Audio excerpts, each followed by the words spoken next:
Pasalamat ka na sinaktan ka niya dahil kahit papaano, natuto ka. Minsan kailangan mo talagang masaktan para magising. Kasi kung puro saya lang, hindi mo matututunan kung sino yung totoo at sino yung panandalian lang. Pain is a teacher, kahit gaano kasakit, may tinuturo siya. Kapag iniwan ka, huwag mong isipin na wala kang halaga. Baka kaya siya nawala kasi hindi siya deserve ng future na para sa'yo. Tandaan, rejection is redirection. Oo, mahirap tanggapin sa una.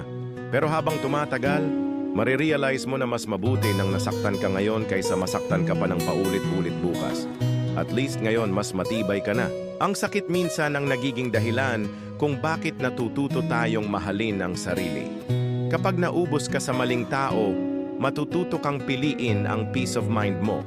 Self-love is the best revenge. Kaya huwag kang matakot magmahal ulit. Kasi yung tamang tao, hindi mo ipaglalaban sa maling paraan. Darating din siya sa oras na handa ka na at doon masasabi mong lahat ng sakit dati, worth it pala.